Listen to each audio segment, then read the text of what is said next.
Good night. My name's Graham. I've got my wife Karen here, and a real good old mixture of animals that you might see working in the countryside sometimes. We do 2 shows a day here with the working dogs we brought. One this afternoon we're going to show you how we train them to work in the field as gun dogs. This one we're going to show you how we train them to work with hawks and falcons.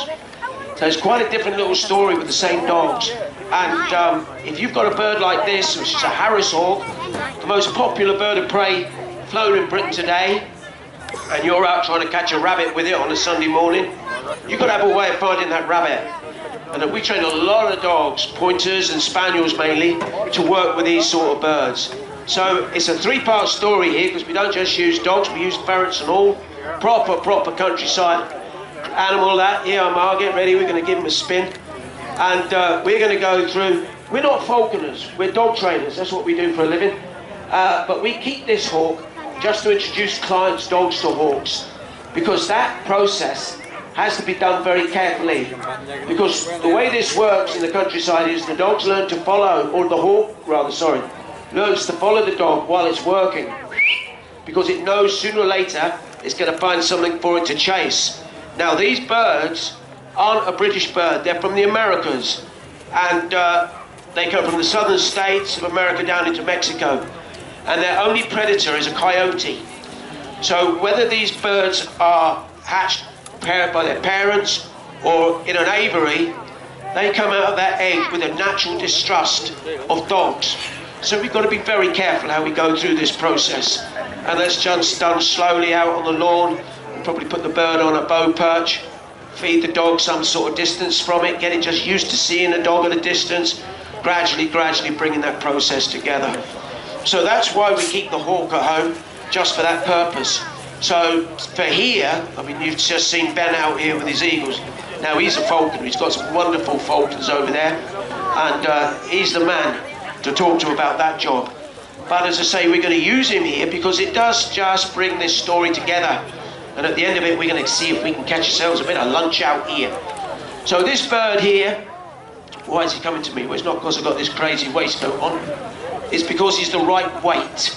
These birds, we have to be very careful again when we're flying them. He's flown at a weight, his flying weight happens to be 1 pound 6 ounces. That's what he is every day here. We've got to keep him at that, because we found in the early days of just training him, he responded for the first time to that weight. So we know at that weight he should come back to his famous last words, an ounce heavier, you can forget all about it with this one, he'll be gone. So remember now, here we are, we're over the fields, got this little bird. We wouldn't have to hold him, we could let him go. He'd just follow that dog. He'd just follow on up in the trees or along a fence line, because he knows that by sticking with him, he's going to find something to chase. Now the training process for these isn't very long. It's much shorter than, well, I say much shorter. A working dog doesn't take as long to work with a hawk, because there's no retrieving with it. So that part of the gun dog's training program is out of that equation. We get a dog trained and working for these sort of birds probably in about 6 weeks, if it comes to us as a young dog with about 6 months. But we'll have a good look at that in a minute. So we ain't gonna have to do too much more with him, but just to give you an idea of these birds. And the dogs that we very often train with these are Spaniels, but we've got, as I say, we've got a pointer here, and we're going to have a real good look at this little story out here. One more time then, Ma. Give him one more. This, I'll add my fingers and toes crossed with this bird, because we've never flown him at a show like this. And saying about his weight, well, the one we normally use, schoolboy error, I wouldn't get him out to bring him. I thought he was right, but he wasn't. He was a little bit heavy on Thursday, so we brought this one, which was the right weight, but still quite a big ask for him out here to do all this, especially to catch something at the end of it. But fingers crossed he hasn't been too bad. So anyway, we're going to pop him back for a bit, and then we're going to look at some of the animals that we work with him. So he's quite a nice little young bird. This one here is about 18 months old. A pal of mine gave him to me, who trains a lot of these birds to fly around London, doing keeping pigeons off offices and places like that. And a lot of his birds, I know, are hand reared It gives them just that extra bit of sort of bonding. But anyway, we're going to take the time, stick him back on his little swivel. Marl's going to give me his leash, and I'm going to go and put him back on his perch. How about give him a little round of applause? Just a bit of a, I'll be giving him a bit of a relief when we put him back. I've got to tell you, we do the gun dogs. All the boys know better than that. That's what we do for a living, train dogs. I'm always a relief when I put him back in the box at the end of this display. Because the one in the afternoon, his famous last words, I should know what I'm doing, or we should know what we're doing with this one. These birds of prey, I'm a little bit out of my comfort zone with him. But anyway, we're going to pop him back. Just stick him on his perch for a minute. Marl's gone out there with a good old heavy box. You wouldn't want to be walking around the fields with a box as big as that, would you? But anyway, we've got that out here, because in there we've got some great little animals, some ferrets. And these are, stick that on my belt quick.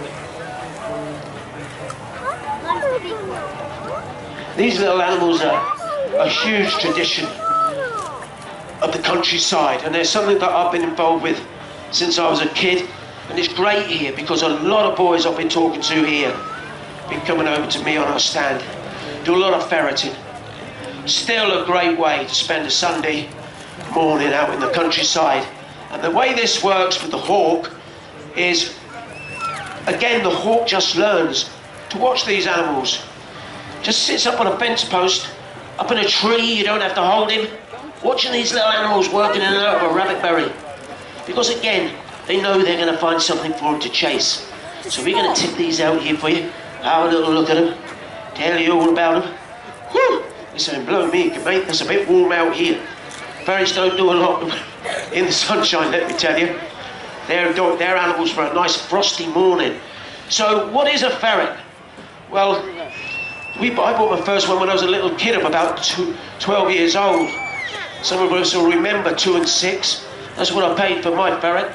Me and my mate Ratty Rogers, we bought them and we used them for ratting and rabbiting. And the ones we bought, you see there's a dark one out here. That's a bit lighter still than a true wild polecat. But that's what they are. They reckon different stories about how ferrets got to this country. They reckon that the Romans brought the rabbit here and they brought the polecat to catch the rabbit. And these are just descendants of those. So some have retained pretty well that colour. We've got little sandy coloured ones, we've got a silver coloured one here. Didn't have silver ones when I was a kid, but nobody kept ferrets as pets when I was a boy. We just kept them for working them. And albinos and polecat colours were plenty good enough. But now a lot of people do keep them as pets. You get ferret clubs and ferret shows. So people like everything, isn't it? They breed for different things, a bit of a fancy. Now they're meat eaters, so they have the same food as the dogs and the hawks, and they're very active. They don't look too active out here at the minute, but believe me, they are. And so they have a great big run to live in. Not much training with a ferret. They're not like the dogs. Natural little hunters. You put a young ferret by a hole, that's going to go down it. And usually what we would do, we just get them real friendly. You've got to pick them up a lot, because don't let anybody tell you that if they bite you, it doesn't hurt. It does hurt. And I tell you what, they hang on too. So you pick them up a lot when they're babies and they should be fine. Now, when it comes to working them, we'd probably take them out about October, November time, box of youngsters, put them down a berry with maybe a couple of older ones. As soon as they find their first rabbit, they're made and they're away. I've lost one already. Oh, there it is, that's it. So, not much more to it than that. Now, the worst thing that can happen for us if we're ferreting is that our favourite ferret decides he's not coming out of the hole. Well, what are we going to do about that? Well, that's very tedious. Well, years ago, we always used to use little female ferrets, little Jill or bitch ferrets. These 3 ferrets are male ferrets, hob or dog ferrets, and they're a bit stinky. But that's because this is the breeding season, or just finishing now, the breeding season for ferrets. Come here, you. Whew, livening up a bit. Yeah, the breeding season's just finishing. So they're not as stinky as they were in sort of April time. But the females don't hardly smell at all. But anyway, so we'd use a little female. She stays down there. We put a harness on a big male ferret and a long thin line. We put him in the berry, chances are he's going to work his way around that set of holes, find her and drive her out. Now, if he stays there, we got to dig him out, but at least we've got a line we can follow. So we used to call those liners. Another way, if that was getting a bit late in the day, starting to get dark, a bit dark to dig them out, we'd put that little carrying box by one of the holes, or one like it, fill in all the other holes, put a little bit of meat in it, maybe a little liver off the rabbit rather, and so long as we were back very first light in the morning, chances are he'd be curled up asleep. Another little way nowadays, it's made a lot easier for us, because you have little transmitters you can put on a collar, and you just go over the ground with a little receiver, a little ferret finder, and you can get your ferret back in 10 minutes. So this one's crashed out. He says, that's too warm for me. We don't go rabbiting on days like this. So that's all we really need to know about ferrets. Great little animals, huge part of tradition. You got a lot of old-fashioned people out here. You got the axemen. You think, well, they're not chopping up logs with axes because they haven't got a chainsaw. It's tradition. And this, for me, it's something we've done since we were kids. So I was talking to a dear friend of mine down in Devon, at my age, and he was saying to me that when he was a little boy, every house in the village had a ferret. In those days, that would be back in the 50s, and of course people would go rabbiting then on a Sunday morning just to fill the larder for the week. Right, now we're going to pop them back in their little box, and we're going to pop them in the shade. Ferrets don't like a lot of sunshine, so we're going to stick them around the back of this banner. There's a nice bit of shade in there. And now we're going to have a look at some of the dogs we brought to show you. And we've got a good mixture. Now, we're going to start with the Spaniels. And we're going to start with an English Springer Spaniel called Fizz. And here she is, real nice type of dog this. Very, very popular. And how this works, you'd have your little Spaniel hunting away in front of you. You'd have your Harris Hawk, you could let him go. And he'd just follow this dog while she's working. Because she knows again that Spaniel's going to find something for her. Now, as Fizz comes around this ring, she's searching. She's using her nose. But she has to be very thorough. She's not running from one corner of this ring to the other. You imagine now we're out over the fields, we're going through a nice bit of bracken, not a short grass field like this. She'd never find anything on this. So she's got to be very methodical. She moves in front of Karen, almost in a figure of 8. She's very close to her, a bit closer than she would be if we were really out. She'd probably be going about twice as far as that. Stays very close though, because this dog, fine for a Harris Hawk, because when she finds something, she's going to have what we call a contact flush. She goes in a bush, the rabbit comes straight out the other side. Now she mustn't chase it. Now we got a lot more control of a dog when she's tied around her feet like that. And that is just a habit for this dog. Her whole life, and she's 4 years old now, something like that, she's never been 70 yards from us, that dog, unless we've told her to get out there for a retrieve as a gun dog.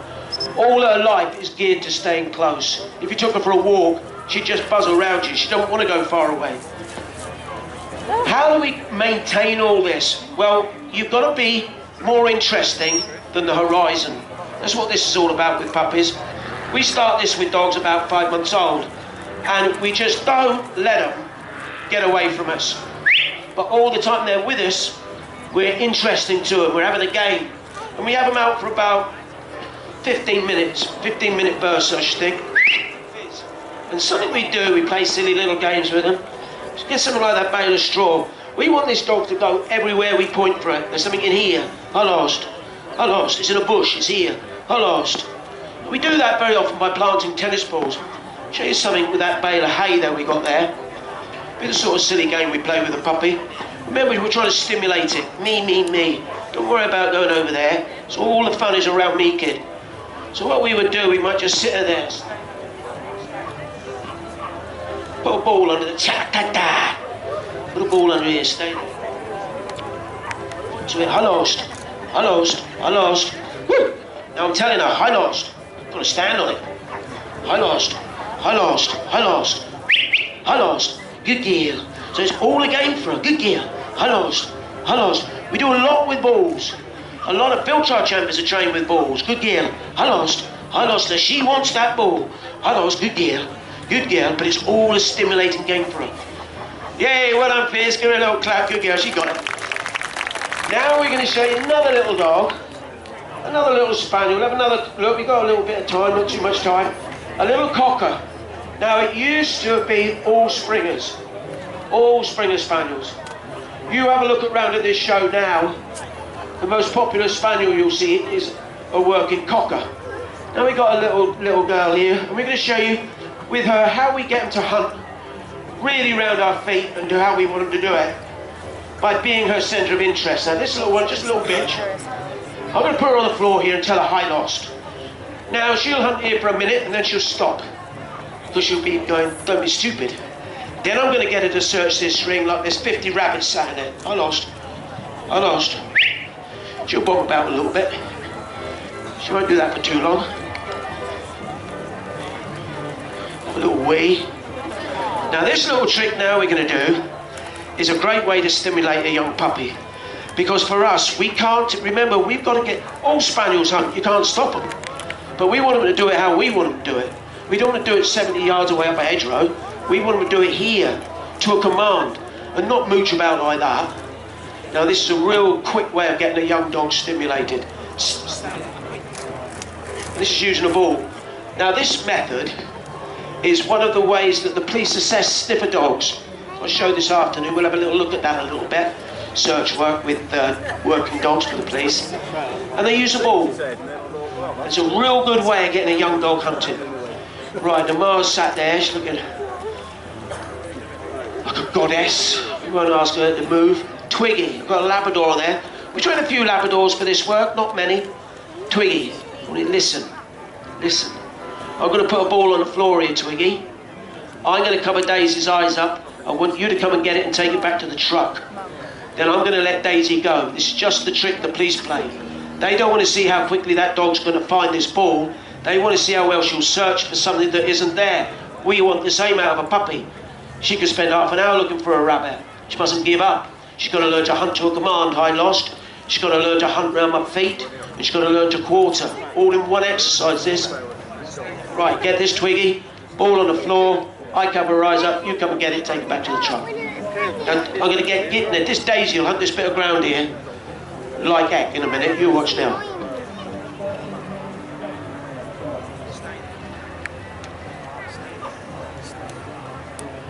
Do us a favour. Cheers. I said, just take it back to the truck, will you? Thanks, mate. Now that's not bad. Her first language is French. Right, now they say let her go. Now all of a sudden now that dog's got something to stimulate it. It's a puppy. We'd imagine it's 6 months old. It's got a reason to search that bit of ground. It's not just got some idiot in a waistcoat walking behind it saying hi lost and there's nothing there for her. We get her now to move nicely. Hi lost. To get her to quarter, she comes to my left. I drift her to the right. She comes to the right. I drift her to the left. She comes to the left. I drift her to the right. She's learning to hunt to a command. She's learning to hunt. She's learning to quarter. She's learning to have a poo. Very important. Very important. You give that poo. Then I say poo. She do all that. Good girl. Hello, Gilly. Hello. Don't little Daisy. You're Daisy. Shh. Now by now we'd have thrown a ball down for her, and we wouldn't do it in short grass like this. You do it in much longer grass, but some way she really get a nose in and have a look. Right, now here we've got then, little Daisy. Oh, that was good. Check that out. Daisy, good girl. So now we've had a look at a spaniel, two spaniels, that have to hunt round her feet because they have a contact flush. Now they're all right for a Harris hawk. They're not one bit of good if you've got the falcons over there that Ben and Becca have got. That Harris hawk flies at probably about 40 miles an hour. A falcon, they reckon, flies getting on for 200 miles an hour, right? But those falcons aren't flapping their wings, okay? They're falling out the sky in a stoop, right? Now, it's no good being up on a grouse moor this weekend with a little falcon, trying to catch a grouse with your peregrine falcon with a spaniel. Because she finds a grouse, it's gone. You're still stood there like a pudding with your falcon on the fist. You need this next dog. Now this is a pointer. The one we've got is a Hungarian pointer, or Wiesler. And I always say every time I'll bring her right close to the ring all the way round so you can see this. Now the way this works is, this dog we're out on the moor now. We're walking along. This dog is galloping in front of us. Not like a little spaniel fiddling around your feet. Galloping across the moor. Left or right in front of you. Probably could be 200 yards away. And all of a sudden she smells a grouse. And they go into a trance. Now all that dog's got in front of her there is hardly anything, it's like a chicken feather. So what happens now? You got your little falcon. He's on your fist. You go over and see Ben and Becca over there. They've got some wonderful Gia falcons, incredible. You've got a little falcon on the fist, probably got a hood on it, just keeping it calm.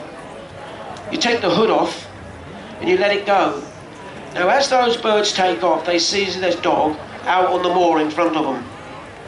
And they know through experience there's got to be something in front of her. So now they make their way across the heather to her, and when they get there, they've got to climb to about 600 feet.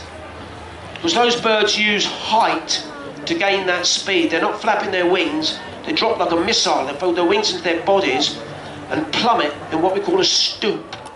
Now, all this takes time, because when that bird gets there, he's not going to go up like a jet plane, he's going to climb on the thermals. Now this could take 10 minutes. Doesn't matter if it takes all day, because nothing's going anywhere. This dog has just locked everything. So you always ask yourself the question, well, why is she doing this? Well, it's just like those cats stalking a mouse, or those great David Attenborough programs where you see those cheetahs stalking something through the bushveld, an antelope, just trying to get close to pounce. And she'd love to grab that. And a grouse, she'd love to catch a grouse. So why doesn't she? Well, as a puppy, she starts to point. She started to point. She did, the first time she did this was with a chicken wing when she was about 4 months old. And it's a way of cultivating this. A lot of Americans do this. They train a lot of them, they call them bird dogs. They hunt a lot of quail out there, and they use pointers for that. And they use wings to cultivate pointing with a puppy. So when she started to do it, I just come up alongside of her. She's only a baby. I've done a little bit of obedience with her, not much, but I was able just to stay, quiet, stay. You're trying to get her to go into sort of like a hypnotic state. So you just quietly come along her, quiet, stay. A lot of people years ago, they reckon they used to run a finger down their backs, just running that rod down her back. They seem to think that used to send her into this sort of state. But anyway, she's a classic type of dog. We do train them for Harris Hawks, but Falcons really is their game. Now, she's a Hungarian pointer, and when I was a child, I was saying there were none of these. We just had traditional purist breeds of English pointers and setters. And Ben and Becca over there, they've got an English pointer. Still the classic dog for the falconer, really. Although a lot of these, if they do buy them, they do use them. They're from the continent. We've got German pointers, all sorts of different pointers. And they do have the added extra, if they were gun dogs, that they are expected to retrieve. Our traditional breeds generally weren't, but they would retrieve sometimes. But this is really not their game. But I'm very lucky she do this. She's about 9 years old, this dog, and has done this again and again and again. Usually puppies will do it a few times and then stop.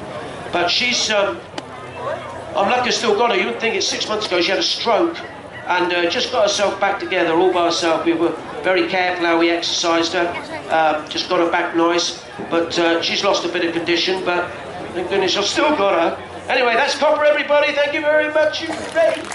Right, now time's getting on, guys. Then my old axemen are looking hungry. I promised them a rabbit out here. So we're going to catch old Copper up, and we're going to get round this ring. Come here, Copper. Copper, come here. Here. Come here. Get back here. And we'll see what we can find. I can tell you, I said to the boys yesterday, this ground out here is covered in rabbit droppings. I came out here last night about 11 o'clock. There must have been 9 rabbits sat in this ring. And I tell you what, we want one of them for a pie for today. Now, I'm not going to hunt old Copper out here. We're going to try this new dog. This is just a little youngster, this little one. And her name's Gilly. She's just a few months old. And we're going to hunt around this ring here and see what we can do. Now she's not gonna go on point like that little Wiesler, but you'll know when she smells something all right. I'm gonna put her on the floor here. We have a good old look round here. I'm gonna tell her I lost. Let's have a look round these logs. The little spot, yes. I lost. Gilly, I lost. Here, I lost. Yes, you can do that there. No, it's better scent round there, boys. I lost, Gilly, I lost. Watch, she comes round here. Lovely young dog, this. Her whole habit, remember, is staying close to me like this. I'm not talking to her. She's just watching where I'm going. Just moving around in front of me. Yeah, there's a good little spot. Anyway like this, I lost. And remember, like I say, you're not going to get much indication out of her. She ain't going to point, but I lost. Yeah, a bit of scent out here, boys, let me tell you. Gilly here. Hey. Come here, let's have a look around here. Come in here, Gilly here. Shh. She went over to that berry. She liked something over there. She liked a bit of scent. Something happening over there. So bring her around here. Now, Ma, here, Gilly. Now, Ma's got that old hawk on her fist. We were over the field. She'd have let it go by now. I lost. No, nothing here. I lost. Heads up. Look up.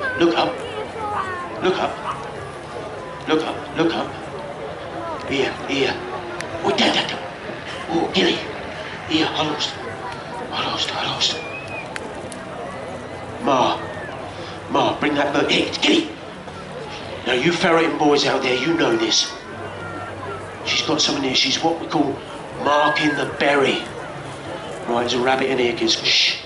Now, kids, you've got to keep real quiet. I'm telling you now, there's a rabbit in here. Gilly, come here, Gilly. She ain't gonna get it, is she? Shh. Gonna get a ferret. Right, Gilly, stay here, stay. Let's put her out of the way, Gilly. Stay.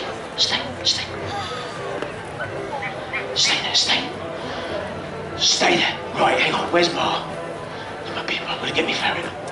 Right, shh. Right, the kids. If that rabbit knows we're out here, it is not gonna come out that hole. You've got to keep real quiet, okay? Now I'm gonna get my best ferret. Right, Ma, just bring that hawk over for me, will you? Let's get my best ferret out. Shh. Right, let's see what we're gonna do. Them axemen are looking anxious. That's it, come on, make sure he's in it. He goes in there, that's good, that's right. Let's just get me ferret. Shh. Ma, bring me this wheel. Bring her up here, bring her here.